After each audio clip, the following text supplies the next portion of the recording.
तो मेरे प्यारे दोस्तों, आप सबको नमस्कार, स्वागत है। तो आज हम लोग सेट 10 का सॉल्यूशन देखेंगे, जिसका दूसरा पार्ट होगा। पहला पार्ट में 110 तक का सॉल्यूशन देखे थे। आवाज़ जो है हम लोग 111 से कंटिन्यू करेंगे। ये प्लेटफॉर्म का सेट है बीपीएससी के लिए। तो यहाँ पे आप जैसा कि देख रहे हैं थंबनेल में, सेट नंबर 10 है, जो 111 से लेकर 150 तक का सॉल्यूशन बिल्कुल शानदार तरीके से हम लोग देखने वाले हैं। तो जल्दी से पेन और पेपर लेकर आप बैठ जाइए और क्वेश्चन आपका इंतज़ार कर रहा है। तो चलिए, आज का पहला सवाल ये रहा। कहता है यदि n एक प्राकृत संख्या है तो रूट n कैसा होगा। देखिए, अगर n के जगह कोई भी आप प्राकृत संख्या लगाते हैं, कोई भी प्राकृत संख्या लगाते हैं, तो या तो वो रूट से बाहर हो सकता है या तो वो नहीं हो सकता है। यही दो कंडीशन बन सकता है। अगर मान लिया जाए कि हम ले लें 5, तो n के जगह 5 लेंगे तो 5 का पूरा स्क्वायर रूट नहीं निकलेगा। लेकिन अगर ले लें 9 तो 9 का निकल जाएगा।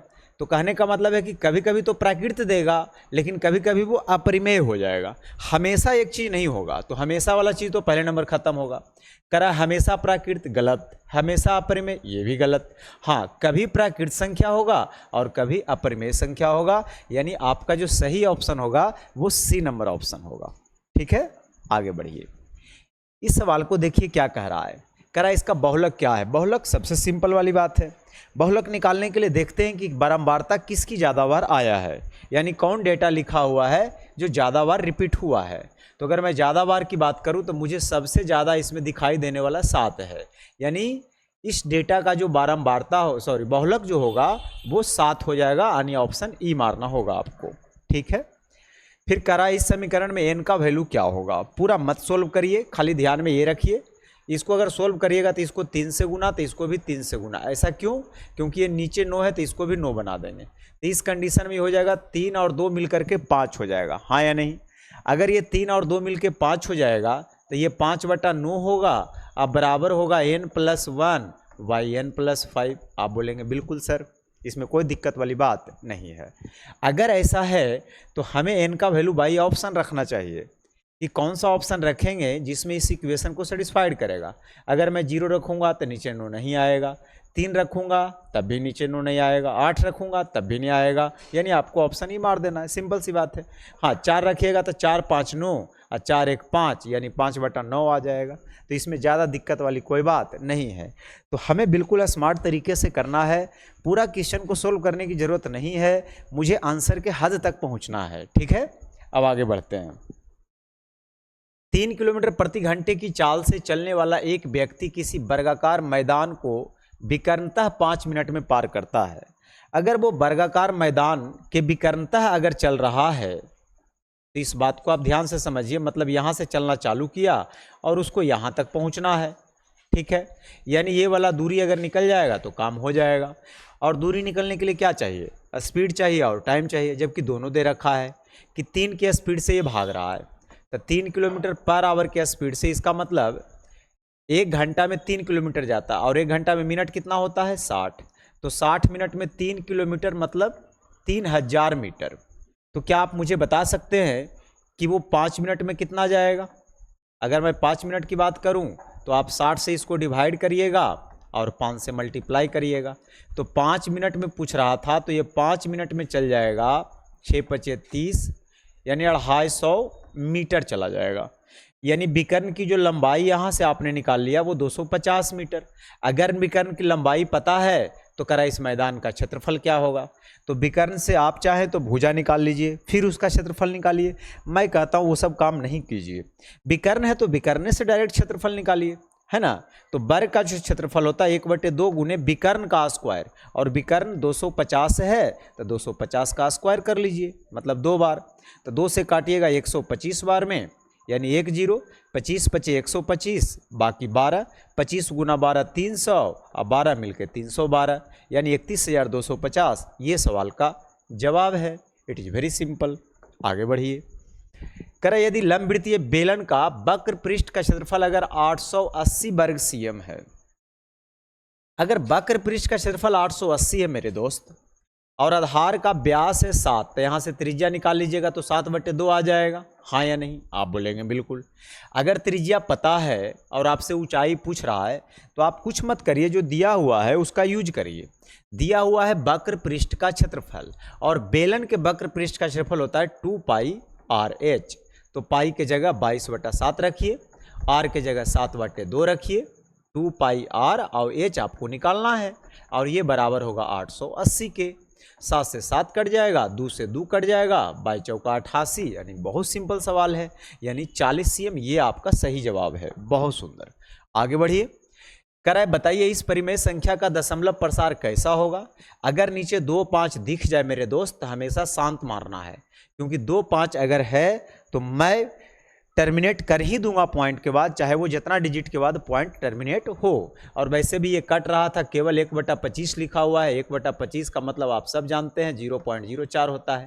तो ये तो पॉइंट के बाद शांत हो गया, इसका मतलब इसका आंसर आपको शांत मारना है। किसी बारंबारता का बहुलक होता है। अगर बात बहुलक की होती है तो जो बारंबारता सबसे ज़्यादा बार आता है, यानी अधिकतम बारंबारता का मान ही क्या कहलाता है, तो बहुलक कहलाता है। आगे पढ़िए। उस त्रिभुज का केंद्रक निकालिए जिसके शीर्ष दिया हुआ है। अगर तीनों शीर्ष दिया हुआ है तो केंद्रक निकालना है, तो केंद्रक का x कोऑर्डिनेट निकालने का फार्मूला होता है मेरे दोस्त x1 + x2 + x3/3, और y कोऑर्डिनेट निकालने का फार्मूला होता है y1 + y2 + y3/3। मैं उम्मीद करता हूँ कि आपको ये फार्मूला पता होगा। अगर x कोऑर्डिनेट चाहिए तो x1 x2 x3 का मतलब होता है सभ्य पहला वाला को जोड़िए, तो सभ्य पहला वाला को जोड़िएगा तो 10 3 13, 13 में से 7 जाएगा तो 6 आ जाएगा, अब बटा 3। y कोऑर्डिनेट निकालने का मतलब है कि सभ्य दूसरा वाला को जोड़िए, तो 5 और -1, अब -1 और -2 मिलके -3/3। अगर यहाँ से आप सोल्व करिएगा तो एगो 2 आ जाएगा और एगो -1 आ जाएगा, यानी 2 और -1 ये सवाल का जवाब है। आगे 51 को 2 भागों में बांटिए जिसका गुना करने पे 650 आवे। बाई ऑप्शन चलिए। गुना करने पे 650, देखिए अंतिम में तो जीरो इससे आएगा ही नहीं, तो इसको मैं चेक करूंगा नहीं, इससे भी जीरो नहीं आएगा। इससे जीरो आने की संभावना है, लेकिन मैं देखूंगा क्या दोनों के जोड़ने पे 51 आ रहा है, बिल्कुल आ रहा है। 26 25 से कॉमन होता है, और गुना करिएगा तो 650 भी आ जाएगा, यानी बी ऑप्शन बिल्कुल सही है। कह रहा है कौन द्विघात समीकरण है। द्विघात समीकरण के लिए 2 घात चाहिए, हाँ या नहीं। अब यहाँ पे देखिए √x लगा हुआ है, इसका मतलब हुआ कि x की पावर 1/2। पावर हमेशा द्विघात को चेक करिएगा तो याद रखिएगा होल नंबर चाहिए। क्या चाहिए मेरे मित्र? होल नंबर, मतलब 0 1 2 3 4 ये सब पावर चाहिए, यानी फ्रैक्शन में पावर नहीं चाहिए, बटा में पावर नहीं चाहिए, पॉइंट में पावर नहीं चाहिए। तो ये तो द्विघात समीकरण होगा नहीं। अगर मैं इसके पास आऊँ तो गुना करूंगा तो 2 और 1 मिलके यहाँ 3 पावर दे देगा, तो त्रिघात हो जाएगा, इसलिए ये तो मेरा ऑप्शन हो नहीं सकता है। यहाँ पे देखिए 2 पावर x² होगा, और यहाँ x² मिलकर 2x² होगा, यानी 2 पावर बरकरार रहेगा, आपका सी ऑप्शन हो जाएगा। तो अभी बहुत सिंपल सवाल है, आएगा सवाल अच्छा, टेंशन मत लीजिए। करें इसका घात बताइए। घात का मतलब होता है कोई भी व्यंजक का घात कहेगा तो सबसे ज़्यादा पावर, तो सबसे ज़्यादा पावर 2 है तो घात 2 हो जाएगा। करा बिंदु 3 5 इतना द्वारा निर्मित त्रिभुज का केंद्रक बिंदु k, 1 पर है, मतलब केंद्रक का नियामक दे रखा है k, 1। तो अभी आपने केंद्रक का नियामक पढ़ा, x नियामक निकालने के लिए क्या किए थे, सारे x वाले को जोड़े थे और 3 से भाग दिए थे, और केंद्रक का x कोऑर्डिनेट ऑलरेडी k है, y कोऑर्डिनेट निकालने की ज़रूरत ही नहीं है क्योंकि k ही पूछ रहा है। तो 10 3 13, 13 में से आ जाएगा 6/3 का मतलब 2, ये सवाल का जवाब है ना। आगे बढ़िए। करा अगर 225 का स्क्वायर रूट 15 है तो ये सब का वैल्यू क्या होगा। आप कुछ मत करिए, पहले सब जगह 15 लिखिए। अगर आप सब जगह 15 लिखने में समर्थ हो जाते हैं तो मैं बता दूंगा। पॉइंट के बाद 2 डिजिट है तो बाहर आएगा तो 1 डिजिट के बाद पॉइंट, पॉइंट के बाद 4 डिजिट है तो बाहर आएगा तो इधर से 2 डिजिट के बाद पॉइंट, पॉइंट के बाद 6 डिजिट है तो बाहर आएगा तो 3 डिजिट में। अब ये सबको क्या करना है, जोड़ देना है। मैक्सिमम डिजिट 3 है पॉइंट के बाद, तो सब जगह 3 कर दीजिए, आपका काम खत्म, बस हो गया। ये पूरा 1500 है, 150 1650 और 15 मिलके 1665। 3 डिजिट के बाद पॉइंट को लगा देना है, यानी 1.665 ये सवाल का उत्तर है। आगे बढ़िए। बामन ताश के पत्तों से एक पैक से 2 पत्ते निकाले जाते हैं। उन पत्तों में से एक के लाल और लगा हुआ, और का मतलब गुना होता है, याद रखिएगा, और एक के काला होने की क्या प्रायिकता है। टोटल 52 है, जिसमें आपको निकालना कितना है, 2। 52 में से 2 चुनना है, तो इसका मतलब होता है 52C2। बहुत अच्छा। आगे देखिए क्या कहता है। अगर 52 में से आपको 2 चुनना है, तो ये बोल ये रहा है कि हमें क्या चाहिए, एक लाल चाहिए और एक काला चाहिए। अगर बात लाल और काला की करें तो 26 लाल होता है और 26 काला होता है। अगर 26 लाल होता है तो जिसमें से हमें 2 पत्ता चाहिए, लेकिन एक लाल और एक के काला होना चाहिए, मतलब 26 में एक चुनना है और फिर 26 में एगो चुनना है, और बीच में और लगल है तो गुना, बस प्रोबेबिलिटी निकल गया। 26C1 का मतलब होता है 26, 26C1 का मतलब 26, और 52C2 का मतलब होता है 52, घटते क्रम में जाइए 51, नीचे 2 है तो 2 तक जाइए। अगर यहाँ 3 रहता तो 3 तक जाते, 52, 51, 50। यहाँ 4 रहता तो 4 तक जाते। उसी तरह से अगर यहाँ पे 2 है तो 2 से घटते हुए चले आइए, मतलब ये आ जाएगा 52 गुना 51, और 2 गुना 1 कहाँ चला जाएगा, ऊपर। बस इसको आप सोल्व कर दीजिए, आपका आंसर आ जाएगा। 26 दूना 52। बहुत अच्छा। 2 से 2 खत्म, यानी 26/51, 26/51, ये रहा सवाल का सही जवाब। आगे बढ़िए। एक वृत्त की परिधि एक समबाहु त्रिभुज के परिमाप के बराबर है। वृत्त की परिधि आप सब जानते हैं 2πr होता है। समबाहु त्रिभुज की परिधि 3 गुना साइड होता है, जिसमें वृत्त की त्रिज्या दे रखा है कितना, तो आप बोलेंगे सर वृत्त की त्रिज्या तो 21 दे रखा है, क्या आप इससे साइड निकाल सकते हैं? बिल्कुल निकाल सकते हैं। जो समबाहु त्रिभुज का साइड हो जाएगा 44 सेंटीमीटर हो जाएगा। समबाहु त्रिभुज की भुजा की लंबाई 44 सेंटीमीटर, यही जवाब है। आगे बढ़िए। 2 घटनाओं ए तथा बी के लिए ए का जो प्रोबेबिलिटी है वो 1/3 है, और बी का जो प्रोबेबिलिटी है 1/4 है। अब ए यूनियन बी दे रखा है 1/2, और ये पूछ रहा है, कुछ मत करिए, वो फार्मूला बताता हूँ, उसको खाली ध्यान में रखिए। PA/B का मतलब होता है मेरे दोस्त, PA/B का मतलब होता है, पहले आप 1 सेकेंड रुकिए, थोड़ा सा टाइम दीजिए इस पर, थोड़ा सा इसको छोटा कर देता हूँ,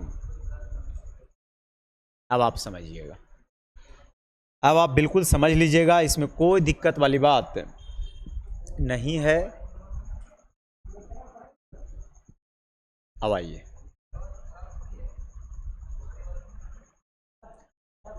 हाँ इसको पढ़िए।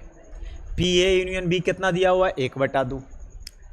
तब PA यूनियन B दिया हुआ है 1/2, तो इसका मतलब होता है PA प्लस PB और minus PA intersection B, A intersection B, और इसका वैल्यू 1/2 है। अब जल्दी से P ऑफ A कितना दिया हुआ है, तो 1/3, और B वाला कितना दिया हुआ है, तो आप बोलेंगे सर 1/4 दिया हुआ है, और ये प्लस में 1/2 इधर आके माइनस में, और यहाँ से P A इंटरसेक्शन B निकल जाएगा। अब इसको सोल्व करिए। अगर आप सोल्व करिएगा तो 3 4 2 का एलसीएम 12 होता है, तो 12 बनाने के लिए 4 से, 12 बनाने के लिए 3 से, अब 12 बनाने के लिए 6 से, बस ऊपर वाला खाली सोल्व करिए। 4 3 7 में 6 जाएगा, 1/12। तो PA इंटरसेक्शन B का वैल्यू आ गया 1/12। अगर ये निकाल चुके हैं तब आपसे पूछा क्या जा रहा है, आपसे पूछा जा रहा है PA/B, तो इसका मतलब होता है PA intersection B/P of B। Okay, तो A इंटरसेक्शन B का वैल्यू अभी मैंने निकाला कितना, 1/12। अब प्रोबेबिलिटी ऑफ B कितना दिया हुआ है, तो आप बोलेंगे सर 1/4 दिया हुआ है। बस इसको आप सोल्व करिए और आपका आंसर आ गया, समझिए। तो ये 1/12 होगा, और 4 ऊपर 1 नीचे, 4 12 यानी 1/3। सी ऑप्शन बिल्कुल सही है। तो खाली आपको इसमें फार्मूला ध्यान में रखना था, ठीक ना, इसको एक बार देख लीजिए। आगे कह रहा है बताइए एन का वैल्यू क्या होगा। आप एक काम करिए, इधर रूट रहता है तो उधर जाके क्या होता है, अगर इधर रूट है तो इधर पावर 1/2 है तो उधर जाके पावर 2 हो जाएगा। और 625 को 5 की पावर कितना लिख सकते हैं, ढेर सारा, यानी 5 की पावर लिख सकते हैं कितना, 5 की पावर 2 का मतलब 25 गुना 25 625, यानी 5 की पावर 4 गुना 2 यानी 5 की पावर 8 हो जाएगा। और ये बेस सेम है तो पावर सेम होगा, यानी n बराबर कितना 8, 8 नहीं है क्या। n बराबर 8 ही आएगा ना, 5 पचे 25, पचे 125, पचे 625, 4 4 दूना 8, सही है, तो 8 आएगा यानी ये ऑप्शन होगा। आगे बढ़िए। Sine theta plus cos theta अगर √3 कॉस 90 माइनस थीटा है तो टेन थीटा का वैल्यू क्या होगा। आप यहाँ करिए क्या, आप एक काम कर सकते हैं क्या कि कॉस 90 माइनस थीटा का फॉर्मूला बोलिए क्या होता है, तो आप बोलेंगे सर कॉस 90 माइनस थीटा जो लिखल है ना, इसको आप साइन थीटा लिख सकते हैं। बहुत सुंदर। अच्छा, साइन थीटा लिख सकते हैं। मैं चाहता हूँ इस साइन को हटा दूँ, तो साइन से दोनों साइड भागा दीजिए, तो ये हो जाएगा साइन बटा साइन। आप बोलेंगे बिल्कुल सर। ये हो जाएगा कॉस बटा साइन, आई हो जाएगा √3 साइन बटा साइन। आप बोलेंगे बिल्कुल लिखिए, हम मना कब किए आपको लिखने। इससे ही कट जाएगा 1 कॉस बटा साइन का मतलब कॉट थीटा बराबर √3, तो यहाँ से कॉट थीटा आ जाएगा √3 - 1। लेकिन आप सब जानते हैं कॉट थीटा हमसे नहीं पूछ रहा, हमसे टेन थीटा पूछ रहा है, तो ये उसका उल्टा हो जाएगा। और जब इसको उलटिएगा, रेशनलाइज करिएगा, तो ऊपर आ जाएगा √3 + 1 और नीचे आ जाएगा 2, तो √3 + 1 बटा 2 है का ऑप्शन में। मतलब इसको करिएगा ना, √3 + 1 से गुना, √3 + 1 से भागा, तो √3 + 1 बटा 2 अगर नहीं है तो घबराइए नहीं, आप ई में मार सकते हैं ऑप्शन। या डायरेक्ट दे रखा है टेन थीटा का 1/√3, तो ई मारने की क्या ज़रूरत है, रेशनलाइज करना नहीं है, डायरेक्ट लिखना है। मैं तो चाहता हूँ ऐसा। चलिए ये सवाल को सब मिल पढ़िए क्या कह रहा है। कह रहा है 3 4 5 cm भुजा वाले एक त्रिभुज के अंतःवृत्त और परिवृत्त खींचे गए हैं। देखिए अंतःवृत्त का मतलब होता है भुजाओं को टच करके अंदर वृत्त बनाया जाए, और बाह्य वृत्त का मतलब होता है शीर्ष से होकर जो वृत्त जाता है। तो हर एक वृत्त का अपना त्रिज्या होता है, और वही त्रिज्या पूछ रहा है कि आप मुझे बताइए दोनों का अनुपात क्या होगा, यानी अंदर में जो वृत्त बनेगा उसके त्रिज्या और बाहर में जो वृत्त बनेगा उसके त्रिज्या का अनुपात क्या होगा। तो अंतःवृत्त के त्रिज्या आप याद रखिएगा ΔYS, चाहे कोई भी त्रिभुज हो, सारे त्रिभुज के लिए मैंने बता दिया ΔYS। डेल्टा का मतलब होता है क्षेत्रफल, त्रिभुज का क्षेत्रफल। अब ये सब जानते हैं 3 4 5 वाला ट्रिपलेट बना रहा है, यानी त्रिभुज का क्षेत्रफल हो जाएगा 1/2 गुने आधार गुने ऊंचाई। बहुत अच्छा, कर्ण को छोड़कर। और एस का मतलब होता है आधा परिमिति, तो पूरा परिमिति हो रहा है 5 4 9 3 12, तो आधा परिमिति हो जाएगा 6, यानी 6/6 यानी 1 आ गया। तो अंतःवृत्त के त्रिज्या 1 निकाल लिए। अच्छा, परिवृत्त के त्रिज्या कितना होगा, तो सबको पता है समकोण त्रिभुज में जो परिवृत्त की जो त्रिज्या होती है वो कर्ण का आधा होता है, क्योंकि कर्ण का मध्य बिंदु ही केंद्र कहलाता है परिवृत्त के लिए। जो हाइपोटेनस है वो 5 है, तो जो कैपिटल आर हो जाएगा वो 5/2 हो जाएगा। ठीक है, बहुत सुंदर। अब करा दोनों का रेशियो बताइए, आर और आर का, तो 1 और 5/2 यानी 2 से गुना करिएगा तो 2 और 5 का रेशियो आ जाएगा। ये सवाल का उत्तर है। आगे बढ़िए। 10.8 के x% का मान इतना के बराबर है, तो x का वैल्यू क्या होगा, 8 × 24 300 आ जाएगा। लेकिन आपको नहीं पता चलेगा डायरेक्ट कैसे कर दिए, तो आप ऐसा करिए 10.1 का x% बराबर 32.4।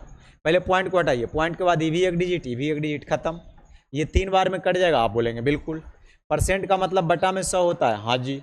क्रॉस मल्टीप्लाई करिएगा तो x बराबर कितना आ जाएगा, 300। ये सवाल का उत्तर है। कह रहा है बताइए इसका मासा लासा में कितनी बार शामिल होगा। अगर मैं आपसे मासा पूछूं तो आप बताइएगा सर इसका मासा हो जाएगा जिसमें कम डिफरेंस आ जाए, तो 48 36 में 12 आता है, तो क्या 12 सबसे कट जाएगा, बिल्कुल। HCF 12 आ जाएगा। LCM की अगर मैं बात करूं तो सबका LCM लीजिए, तो सबसे बड़ा कौन है, 72। तब 72 देखिए 24 से कटिए रहा है, 36 से कटिए रहा है, 48 से खाली नहीं कट रहा है, तो 72 का टेबल पढ़ते रहिए तब तक जब तक 48 से कट जाए। तो 72 दूना 144, 48 थे 144, यानी LCM 144। तो करा HCF कितना बार शामिल होगा। देखिए आप सब जानते हैं जो लसा होता है वो मसा के टेबल में होता है, तो मसा का टेबल आप कितना बार पढ़िएगा तो 144 आएगा। तो कहेंगे 12 × 12 144, मुझे 12 बार पढ़ना पड़ेगा। कितना बार पढ़ना पड़ेगा, 12 बार पढ़ना पड़ेगा। ABC में B और C के समद्विभाजक O पर मिलते हैं। अगर आप एक त्रिभुज बनाना जानते हैं तो B और C के जो समद्विभाजक है मेरे दोस्त वो कहाँ पे मिलता है, तो आप बोलेंगे सर B और C के जो समद्विभाजक है वो मिलता है कहाँ पे, इसको एक ही पैर देता हूँ, O पे मिलता है।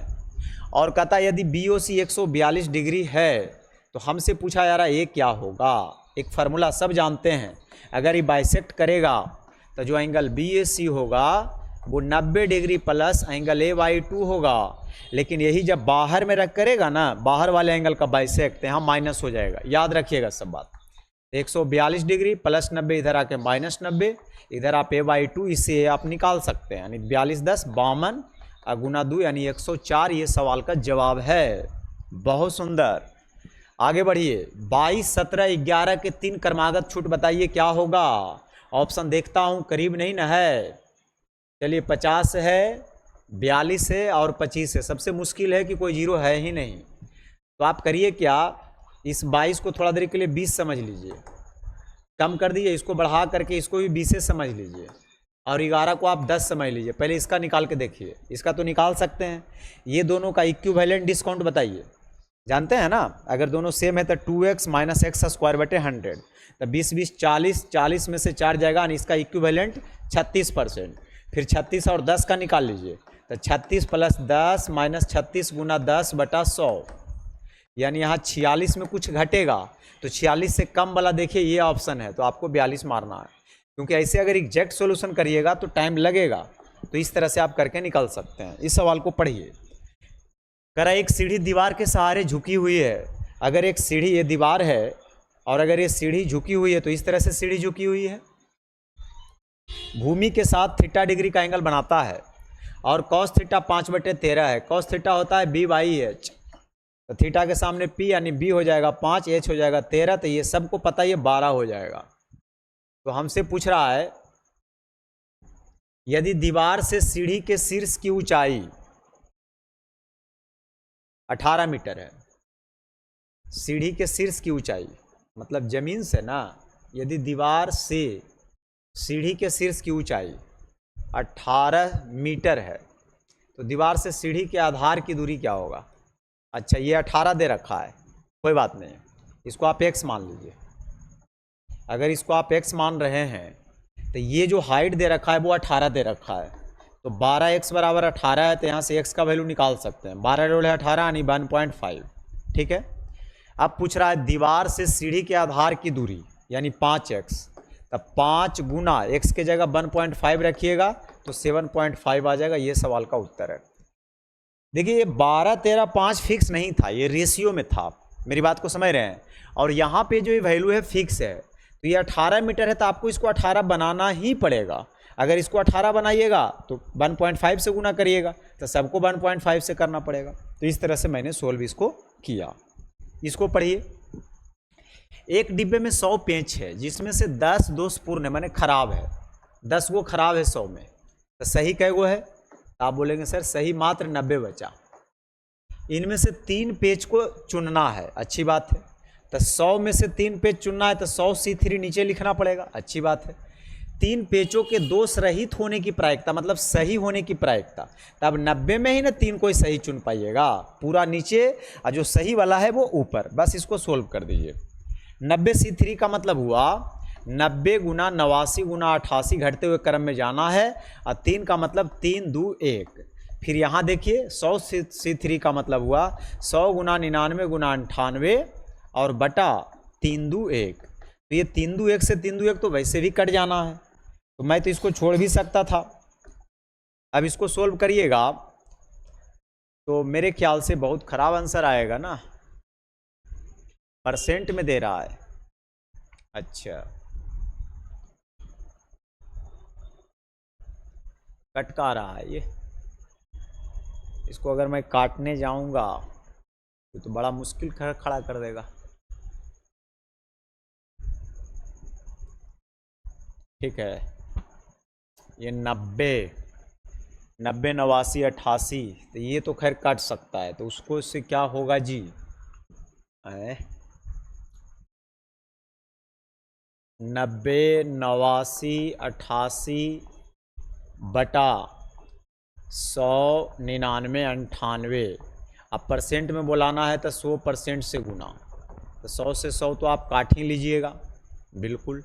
अगर आप इतना तक संभव है, ये भी अपने आप में इसको 90 थोड़ा देर के लिए आप इसको भी 90 बना दीजिए। अब क्या करिएगा भाई, ऑप्शन तो दूर दूर है ना, ऑप्शन भी नज़दीक है, तो थोड़ा सा चैलेंजिंग काम है, थोड़ा सा चैलेंजिंग काम तो आपके लिए बन रहा है, ये सवाल बना रहा है। 9 से 11 बार में काटिएगा और 9 से 10 बार में काटिएगा, ठीक है, गुना तो करना पड़ जाएगा। अच्छा, उसके बाद अगर हम 11 से काटे तो 11 से 8 बार में, ठीक है। अच्छा, उसके बाद 2 से काटे तो 49 बार में, 2 से काटे तो 4 बार में, तो 40 गुना, ये भाई 89 को आप 90 समझो पहले और 49 को 50, कोई उपाय नहीं है, ठीक है। अब आप यहाँ से इसको हटा सकते हैं, 5 से 5 40, 9 8 72 के नज़दीक, तो 72 के नज़दीक तो यही वाला है। लेकिन कोई ज़रूरी नहीं कि मैं एग्जैक्ट कैलकुलेशन ही कर पाया हूँ, क्योंकि देखिए ऑप्शन जो है आपका इतना क्लोज कर दिया गया है, तो ऐसे बिल्कुल नहीं करना चाहिए, क्योंकि ऑप्शन काफ़ी क्लोज यहाँ पे है, तो मुझे अप्रॉक्सीमेशन लगाना पड़ जाएगा, तो इसमें मुझे टाइम लग जाएगा। आप इसको देख लीजिएगा कि इसका एग्जैक्ट क्या होता है, ठीक है। ऐसे तो मेरे ख्याल से इसमें सी ही होना चाहिए, क्योंकि ज़्यादा मैं इधर उधर नहीं किया हूँ, तो सी ही आप मारिए, लेकिन एक बार फिर आप चेक कर लीजिएगा ये सवाल को, ठीक है। आगे बढ़िए। एक साक्ष्य में -1 और 4 के प्रतिबिंब के निर्देशांक पूछ रहा है, क्या होगा। देखिए, रही बात प्रतिबिंब का, तो पहले आप मुझे ये बताइए कि ये पॉइंट कहाँ लाई करेगा। इधर प्लस होता है, इधर माइनस होता है, ऊपर प्लस और नीचे माइनस, तो -1, 4 मतलब इसमें आएगा, बिल्कुल। अब एक्स एक्सिस के अलावा अगर इमेज बनाइएगा तो मिरर आपको एक्स एक्सिस पे रखना पड़ेगा, तो इसका इमेज इसी में ना आके पकड़ाएगा, और आपको कुछ नहीं करना, जो देल है वही लिख देना है, खाली चिन्ह बताइए इसमें क्या होगा। एक्स भी माइनस होगा और वाई भी क्या हो जाएगा, माइनस होगा, यानी ये सवाल का उत्तर है। कर अल्फा बीटा समीकरण इतना के मूल है और ए अल्फा प्लस एच और बीटा प्लस एच इस समीकरण के मूल है, तो बताइए एच का वैल्यू क्या होगा। मत कुछ करिए, इस समीकरण का 2 मूल है, एगो ये है एगो ये है, तो मूलों का योग आपको पता है, तो मूलों का योग करिए, अल्फा प्लस एच जोड़ बीटा प्लस एच होता है -b/a, तो b का काम कौन करेगा, q, और a का काम कौन करेगा, p। अगर यहाँ तक आप बात को समझने में समर्थ हैं तो बस इसका आंसर हो गया। अल्फा प्लस बीटा तो मैं इससे निकालूंगा ना, और ये अल्फा प्लस बीटा होगा -b/a, तो आप यहाँ -b/a रख सकते हैं, और 2h बराबर -q/p। अब यहाँ से आप करिए क्या, 2h का वैल्यू निकाल लीजिए, माइनस में b/a, उधर जाके प्लस में b/a, और माइनस में q/p, अब 2 मल्टीप्लाई में, इधर आके डिवाइड में, यानी देख लीजिए कौन सा ऑप्शन है, b/a माइनस q/p, ये तो ये ऑप्शन बिल्कुल सही है। अब ये सवाल को पढ़िए। ये सवाल में बोला जा रहा है कि a1x plus b1y plus c1 बराबर 0 और a2x plus b2y plus c2 बराबर 0 के बीच का कोण क्या होगा। अगर 2 इक्वेशन दे रखा है और दोनों इक्वेशन से जो 2 लाइन बनेगा, दोनों इक्वेशन से 2 लाइन बनेगा, इसके बीच का अगर एंगल पूछेगा मेरे दोस्त, तो आप करिए क्या, एक फार्मूला लगा सकते हैं। वो क्या, tan थीटा का फार्मूला होता है m1 माइनस m2 बटा 1 प्लस m1 इंटू m2। आप कहिए सर m1 m2 क्या है, m1 m2 स्लोप है, तो दोनों का स्लोप निकालिए। लीनियर इक्वेशन का स्लोप निकालना दाएं बाएं का खेल होता है। -a/b, a होता है x के कोफिशिएंट, यानी -a1 और बटा b होता है y का कोफिशिएंट। बहुत सुंदर। अब दूसरा वाला से आप स्लोप निकालिए m2, इसका स्लोप भी वही होगा -a/b, यानी -a2 अब बटे b का मतलब b2। अगर दोनों का स्लोप आप निकाल चुके हैं तो यहाँ पे वैल्यू पुट करिए, बस थोड़ा सा सोल्व करना पड़ेगा। तो यहाँ से m1 माइनस m2 करिए, यानी -a1 बटा b1, आई माइनस मिलके प्लस हो जाएगा a2 बटा b2, सही है ना। अच्छा, अब बटा में क्या हो जाएगा, 1 प्लस क्या हो जाएगा, m1 इंटू m2। जब दोनों को गुना करेगा तो माइनस माइनस खत्म हो जाएगा, तो a1 इंटू a2 अब बटा हो जाएगा मेरे दोस्त b1 b2। अब नीचे वाला खाली एलसीएम लेना है, ऊपर भी एलसीएम लेना पड़ जाएगा ना। तो ऊपर अगर आप एलसीएम लीजिएगा, एक सेकेंड थोड़ा सा मैं स्पेस बना लेता हूँ, वो गायब नहीं होना होगा, बहुत अच्छा गायब नहीं हुआ, ठीक है। अब समझिए, आप थोड़ा सा गौर से समझिए। यहां से अगर मैं एलसीएम की बात करूं तो b1 b2 एलसीएम में आ जाएगा, बिल्कुल। अच्छा, b1 कटेगा तो b2 बचेगा, तो -a1 b2 और प्लस देखिए क्या होगा,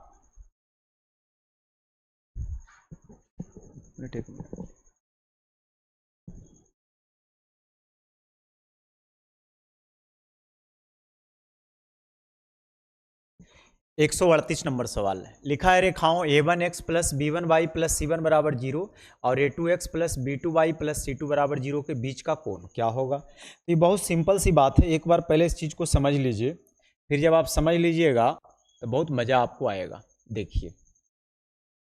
देखिए दो अगर इक्वेशन है मेरे दोस्त, अगर मैं दो इक्वेशन की बात करूं तो आप सब जानते हैं कि दो इक्वेशन है तो दो लाइन बनेगा और दोनों लाइन के बीच का एंगल पूछ रहा है। तो आप यहाँ करिए क्या, इसका स्लोप पहले निकालिए, क्योंकि दोनों के बीच के जो एंगल निकालने का फॉर्मूला होता है वो tan थीटा बराबर होता है m1 माइनस m2 बटा 1 प्लस m1 इंटू m2। ठीक है, ये होता है। अगर एंगल की बात करेगा तो tan उधर चला जाएगा, tan इनवर्स में आ जाएगा मेरा ऑप्शन, तो बाद में खैर कर लेंगे। अगर मैं मोड लगता है, लेकिन यहाँ पे तो नंबर में है नहीं, तो बिना मोड के भी काम करिए आप, कोई दिक्कत नहीं। तो m1 की बात करें तो m1 का मतलब होता है कि इसका स्लोप निकालिए। और लीनियर इक्वेशन का स्लोप निकालना बिल्कुल आसान है, यानी माइनस ए बटा बी, ए का मतलब एक्स का कोफिशियंट, अब बटा बी हो जाएगा b1, और इससे m2 की मैं बात करूं तो माइनस ए बटा बी, यानी a2 बटा क्या हो जाएगा b2। अगर m1 m2 आपको पता है तब यहाँ पे वैल्यू आप रख सकते हैं, तो m1 माइनस m2 यानी माइनस a1 बटा b1, और ई माइनस आई माइनस मिलकर हो जाएगा प्लस a2 बटा b2, अब बटा 1 प्लस m1 इंटू m2, जब दोनों को गुना करिएगा तो माइनस माइनस कट जाएगा, तो a1 a2 अब बटा b1 b2, यही ना होगा। थोड़ा सा लंबा है इसलिए लिखने में टाइम लग रहा है, वरना एक लाइन का ही क्वेश्चन है। अब देखिए ऊपर जब आप एलसीएम लीजिएगा ना, ऊपर जब आप एलसीएम लीजिएगा b1 b2, तो b1 कटेगा तो b2 बचेगा, माइनस a1 b2 और प्लस b2 कटेगा तो b1 बचेगा, तो b1 और a2 को जब मल्टीप्लाई करिएगा तो हो जाएगा a2 b1। ठीक है, और नीचे में भी एलसीएम लीजिएगा b1 b2, तो यहाँ हो जाएगा b1 b2 और प्लस a1 a2, ये से ये तो वैसे भी कट जाना है, आप बोलेंगे बिल्कुल, तो ये वाला चीज़ तो वैसे भी कट जाना है, यानी यहाँ से हम निकाल चुके हैं कि अगर थीटा में बोलूँ तो इधर tan है तो उधर जाकर tan इनवर्स, और यहाँ पे देखिए पहले प्लस वाला लिख लीजिए, तो a2 b1 minus a1 b2, अब बटा हो जाएगा मेरे दोस्त a1 a2 और प्लस b1 b2, है का वो option a1 a2 b1 b2 और a2 b1 minus a1 b2, यानी सी ऑप्शन बिल्कुल सही है। इस सवाल को पढ़िए।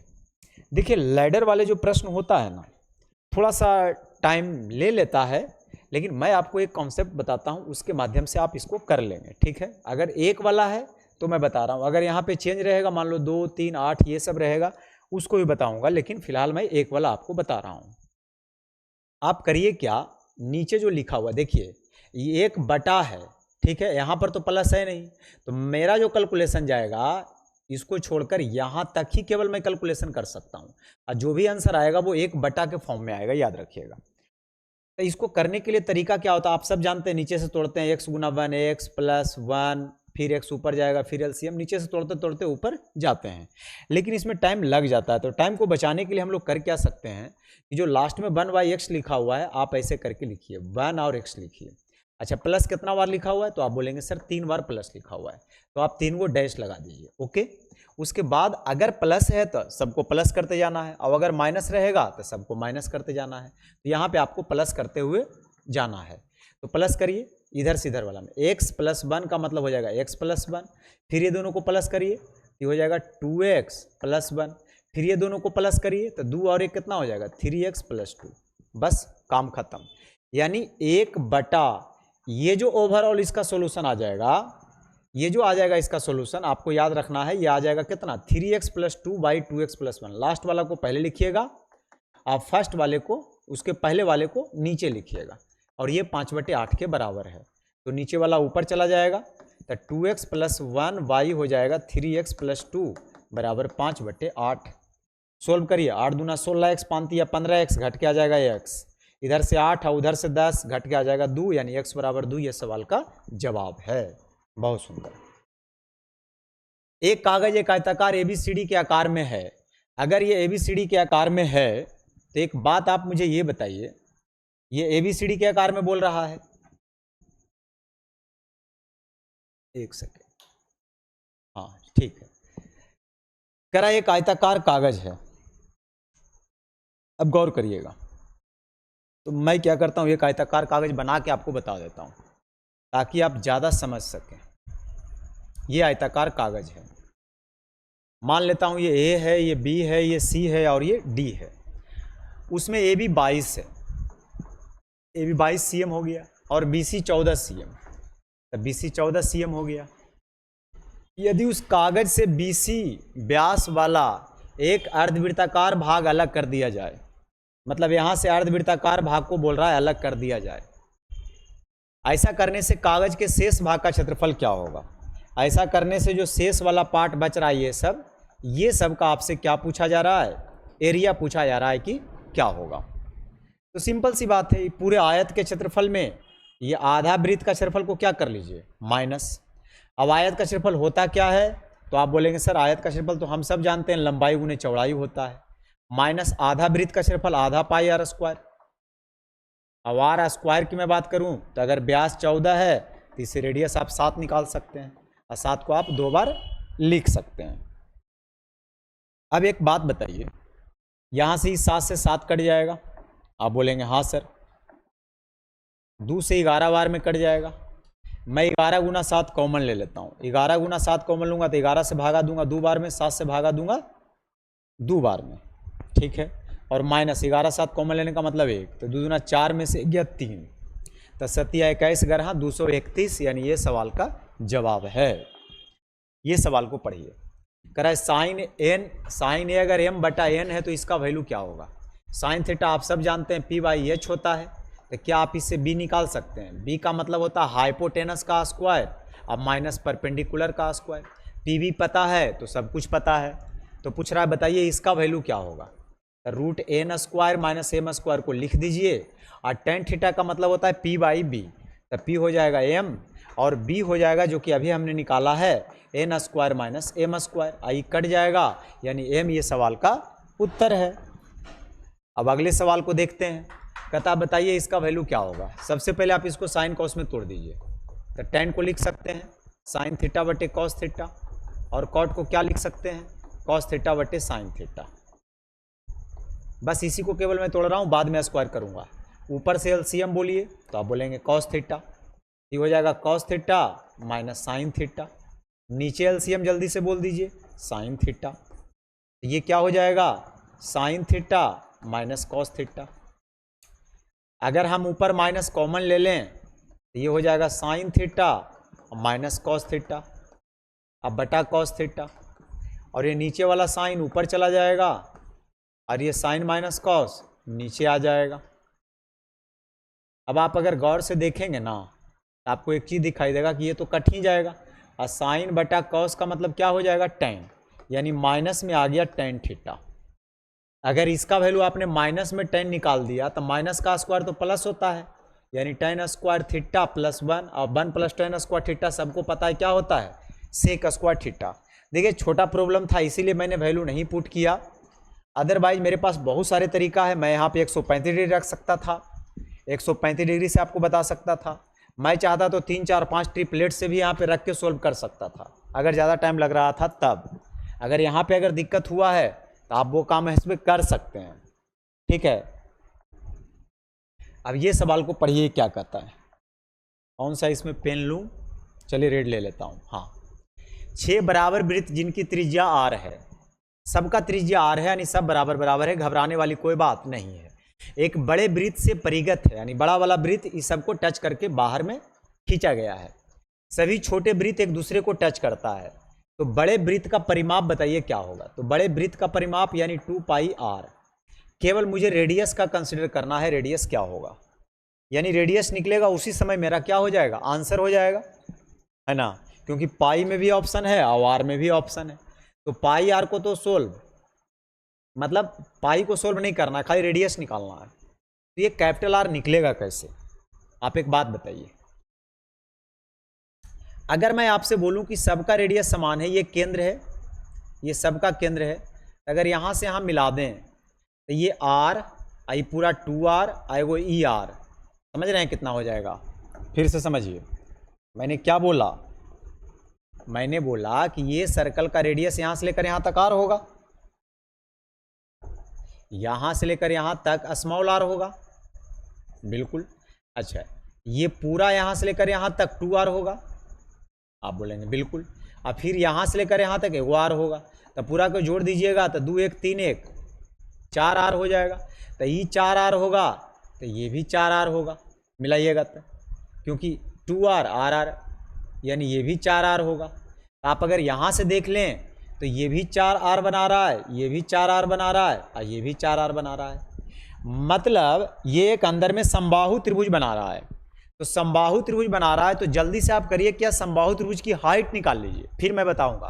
तो समबाहु त्रिभुज की हाइट होता है √3/2 गुने 1 भुजा, हाँ या नहीं, आप बोलेंगे बिल्कुल। तो √3/2 गुने भुजा आप निकाल लीजिए, भुजा तो 4r मैंने निकाला, तो इसका जो ऊंचाई है वो 2√3r है। तो मैंने इसका केवल अभी हाइट निकाला है। अब मान लिया जाए कि ये सेंटर रहा होगा, ठीक है। अगर ये सेंटर रहा होगा तो ये पूरा, अगर यहाँ से यहाँ तक बात करूँ तो आपको पता है कि केवल समबाहु त्रिभुज में ऐसा व्यवस्था है कि ये हाइट रहे, चाहे कोण समद्विभाजक रहे, चाहे माध्यिका रहे, कुछ भी रहे, सब एक ही लाइन में होता है और ये 2:1 में बांटता है। मेरी बात को समझ रहे हैं? ये कितना के रेशियो में बांटेगा? तो यहाँ से अगर मैं इसका नाम ए दे दूँ, इसका नाम ओ दे दूँ, इसका नाम अगर पी दे दूँ, तो जो एओ और ओपी का जो रेशियो होगा ना वो 2 और 1 का रेशियो होगा, आप बोलेंगे बिल्कुल। तो ये पूरा हाइट जो है मेरे अनुसार से, ये पूरा जो हाइट है वो 2√3r है और यहाँ पे पूरा हाइट OA प्लस OP को जोड़िएगा तो 2 1 3 है। तब पूरा का तुलना पूरा से करने से 1 यूनिट का वैल्यू निकलेगा। अब मैं चाहता हूँ OA निकालने के लिए 2 यूनिट का वैल्यू निकालना चाहता हूँ, तो 2 से यहाँ पे गुना करूँगा तो ये आ जाएगा 2 दूना 4√3r/3 आ जाएगा OA। अच्छा, अगर OA तक आप निकाल चुके हैं तो एगो रेडियस और जुटेगा, इससे क्या हो जाएगा, ये बड़े वाले सर्कल का रेडियस निकल जाएगा। तो अगर मैं बड़े वाले सर्कल के रेडियस की बात करूं तो ये 4√3r/3 में एगो r और जुटेगा, तो 3r, r कॉमन ले लेंगे तब 4√3 + 3/3, r को बाहर रख दीजिए, बस काम खत्म। अब आपसे पूछा जा रहा था इसका वैल्यू, ये 2:1 को मैं मिटा देता हूं क्योंकि यहाँ थोड़ा स्पेस बन जाएगा, आप समझ गए होंगे। हाँ, अब सुनिए, तो पाई को मत छेड़िए, 2 × r को मैं क्या लिख सकता हूँ, तो r का वैल्यू मैंने अभी निकाला है रिसेंट में, 4√3 + 3/3, अगर मेरा कैलकुलेशन अच्छा है तब, और उसके बाद में मैं यहाँ लिख देता हूँ पाई। देखिए तो है कागो ऑप्शन 2 पाई, अच्छा r तो छूट गया ना, r भी है ना, तो 2 पाई r बाहर में जाएगा, 2 पाई r, बहुत अच्छा है, 4 + √3/√3। हाँ हो सकता है, क्योंकि अगर मैं इसमें √3 कॉमन ले लूँ, इसमें √3 कॉमन लूँगा तो ये हो जाएगा 4, आई हो जाएगा √3 और 3 को मैं लिख सकता हूँ √3 गुना √3 2 बार, तो ये आ जाएगा, यानी 4 + √3/√3, यानी बी ऑप्शन बिल्कुल सही है। तो एक बार और आप देख लीजिएगा इसको, ठीक है, फिर मैं आगे बढ़ता हूँ। उस त्रिभुज के अंतः केंद्र का निर्देशांक क्या होगा जिसके शीर्ष दिया हुआ है। देखिए अगर मैं त्रिभुज की बात करूँ तो मान लो कि इसके शीर्ष दिया हुआ है, क्या क्या दिया हुआ है, A3,4 और B दिया हुआ है 3,7 और C दिया हुआ है 7,4, है ना। देखिए केंद्र का नियामक रहता तो मैं तुरंत बोल देता x1 + x2 + x3/3 कर दीजिए, लेकिन यहाँ प्रॉब्लम क्या है, अंतः केंद्र का आपसे पूछ रहा है कि कोऑर्डिनेट क्या होगा। तो अंतः केंद्र का फॉर्मूला होता है ax1 + bx2 + cx3/a + b + c, ये x कोऑर्डिनेट का होता है, उस y कोऑर्डिनेट का a/1 + b/2 + c/3/a + b + c। ये थोड़ा सा एक्स्ट्रा वर्क बढ़ जाता है अंतः केंद्र के कोऑर्डिनेट निकालने में। हाँ, तो अब मुझे साइड की भी जरूरत पड़ेगा, तो आप जल्दी से साइड सबका निकाल लीजिए।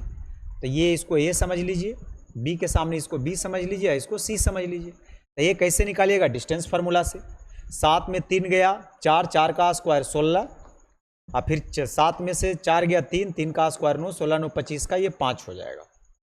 फिर b निकालिए, 7 में 3 जाएगा 4, 4 का स्क्वायर 16, और 4 में 4 जाएगा 0, यानी 16 का स्क्वायर रूट 4। तो b का वैल्यू आपने 4 निकाल लिया, c का आ जाएगा 3 मेरे ख्याल से, 0 7 में 4 जाएगा, सही बोल रहे थे, √3 उसका स्क्वायर 3, तो 3 4 5, तो वैसे भी ये समकोण त्रिभुज बना रहा था। अच्छा ABC, तो एक की जगह आपको 5 रखना है, x1 का मतलब 3, हाँ, ये हमारा क्या है, x1 y1 और ये हमारा x2/2 और ये हमारा x3/3।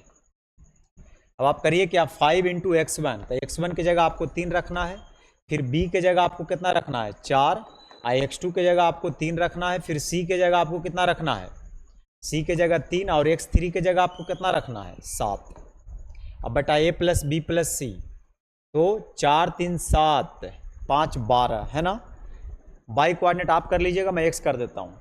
तो 15 12 27, 27 और 21, 27 और 21 48, 12 × 4 48 यानी 4। तो x कोऑर्डिनेट 4 मुझे एक ही ऑप्शन में दिख रहा है, तो मैंने इसको मार दिया। बाकी आप इसको y कोऑर्डिनेट भी निकाल लीजिएगा। अब आगे बढ़िए। एक समषष्ठभुज का प्रत्येक भुजा की लंबाई अगर 1 cm है तो क्षेत्रफल क्या होगा। समषष्ठभुज समझते हैं, समषष्ठभुज क्या होता है, ऐसा होता है समषष्ठभुज। समषष्ठभुज में 6 गो अंदर में समबाहु त्रिभुज बनता है, तो 6 समबाहु त्रिभुज के जो टोटल क्षेत्रफल होता है वही समषष्ठभुज के कुल क्षेत्रफल के बराबर होता है। और इसका भुजा 1 है तो 1 1 सभ्य हो जाएगा। तो आप 6 गुने समबाहु त्रिभुज का क्षेत्रफल निकाल लीजिए, तो √3/4 × भुजा स्क्वायर, 1 का स्क्वायर, बस इसका आंसर हो गया। यानी 3 2 3 √3/2, यानी ये सवाल का उत्तर है। एक ट्रैक वृत्तीय पथ पर चलते हुए केंद्र पर 36 डिग्री का कोण बनाता है। अगर 36 डिग्री का बनाता है मतलब ज़्यादा दूर नहीं गया है, ऐसे चला होगा, तो ये 36 डिग्री का बनाता है, ऐसे ऐसे करते करते, ऐसे ऐसे करते करते, है ना। और कहता है 36 डिग्री अनुरेखित करने पर, अगर इसको अनुरेखित किया जाता है, यहाँ से यहाँ लाइन खींचा जाता है, तो वो दूरी कितना आता है 100 मीटर आता है। मतलब साफ ही ये रेडियस दे रखा है और थीटा दे रखा है, तो त्रिज्यखंड का क्षेत्रफल पूछ रहा है। तो कह रहा है वृत्त के त्रिज्या किसके बराबर होगा, तो वृत्त के त्रिज्या किसके बराबर होगा, ये त्रिज्या मुझे निकालना है, चाप की लंबाई दे रखा है, सॉरी ये मैं गलत कर दिया यहाँ पे, मैं पूरे मिटा देता हूँ। हाँ ऐसे देखिए, अनुरेखित किया जाता है मतलब ये वाला लेंथ देखा जाता है, तो वो आता है कितना 100 मीटर। अब बीच का जो एंगल है वो दे रखा है कितना, वो दे रखा है 36 डिग्री, ठीक है। ये रेडियस आपसे पूछ रहा है, तो लगा दीजिए त्रिज्यखंड का क्षेत्रफल क्या होता है, या चाप की लंबाई लगाइए, उससे भी रेडियस निकल जाएगा। तो चाप की लंबाई होता है θ/360 × 2πr, और ये चाप की लंबाई 100 के बराबर है, तो थीटा 36/360, पाइए में ऑप्शन है, पाई को मत छेड़िए, 2 × अब आर की जगह मैं क्या रख सकता हूँ, आर को भी मत कुछ करिए, बस इसको आप सोल्व करिए। 10 बार में 2 × 10, आई कितना आ जाएगा जी 500 बटा पाई, 500 बटा पाई, यानी सी ऑप्शन बिल्कुल सही है। अब ये सवाल को पढ़िए जरा जल्दी से। 143 481 का मासा इतना है, तो एम और एन का वैल्यू किसके बराबर हो, पहले आप निकालिए मासा कितना आएगा। तो देखिए 13 हैं 43 से, यानी 143 याद रखिएगा 11 × 13 होता है, तो 481 जरूर 11 से कटेगा या तो 13 से कटेगा, तो 4 1 5 8, यानी 11 से नहीं कटेगा, 13 से लेकिन कटेगा।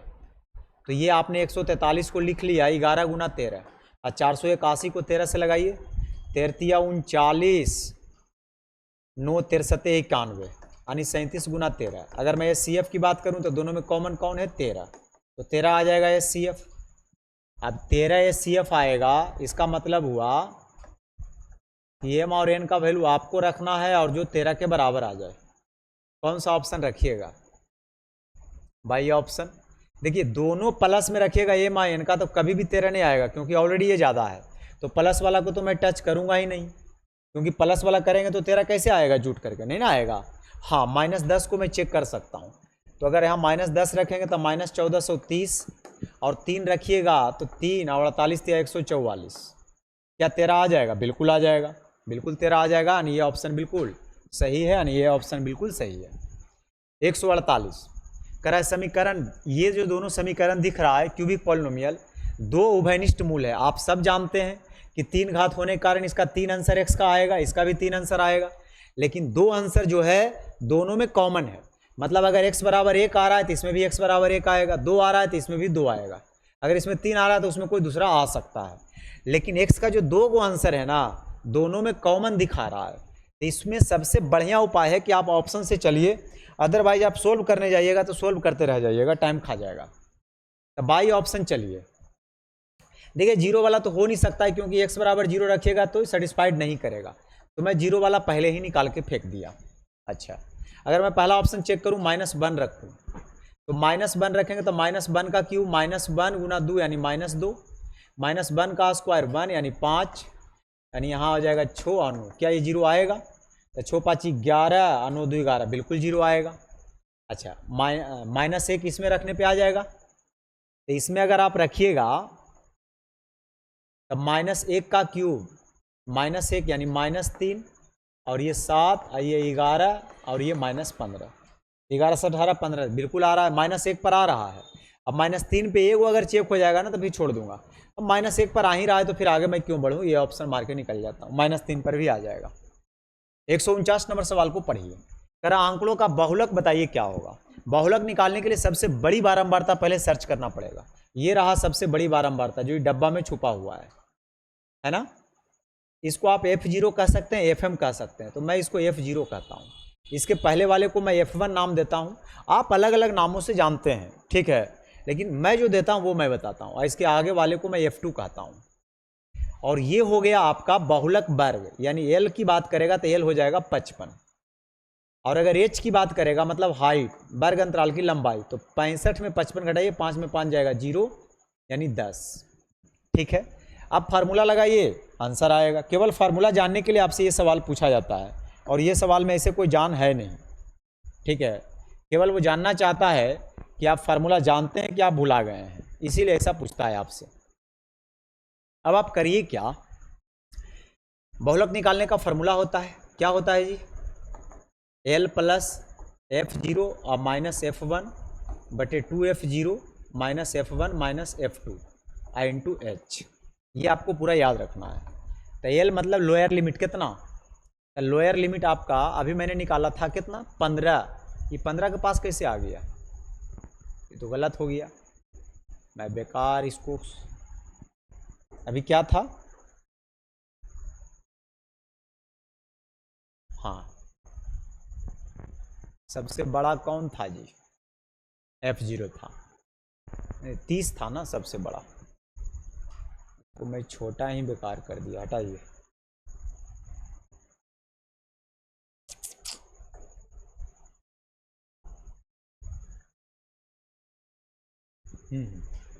अभी मैंने आपको बताया था कितना था, 55 था ना, 55 था, हाँ, तो मैं L की जगह 55 लिख लेता हूं।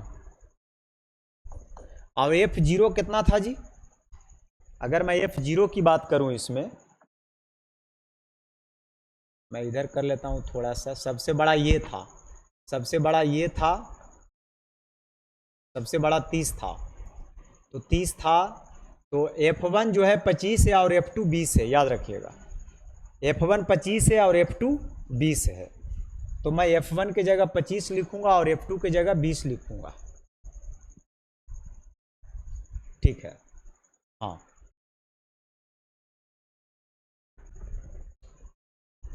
तो F1 की जगह 25 और F0 की जगह कितना था, 30 था, और ये 25 था, और F2 की जगह 20 था, IH 10 था, यही था ना। तब 55 और 30 में से 25 जाएगा 5, 30 दूना 60, 60 में से 20 गया 40, 40 में से 25 गया 15, 5 तिया 15, 3 तिया 9, 55 3 58 पॉइंट समथिंग, यानी सी ऑप्शन बिल्कुल सही है। चलिए इसको पढ़िए। यदि त्रिभुज ABC में A 8 है, B 15 है, C 17 है, तो cos A का वैल्यू क्या होगा। अगर cos A की बात कर रहा है तो देखिए सबसे अच्छा है कि 8 15 17 एक ट्रिपलेट बना रहा है, हाँ या नहीं।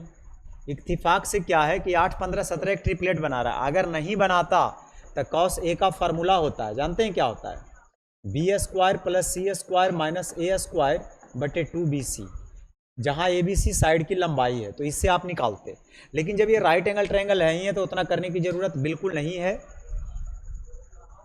अगर ये 8 है, ये 15 है और ये 17 है, तो इसका मतलब ये है कि A बराबर 8 है तो इसको A नाम दीजिए, और C बराबर 17 तो इसको C नाम दीजिए, इसको B नाम दीजिए। अब करा है cos A, तो cos A होता है B/H, तो इसके सामने तो परपेंडिकुलर हो जाएगा, तो बेस 15 और एच हो जाएगा 17 यानी 15/17। ये सवाल का जवाब है।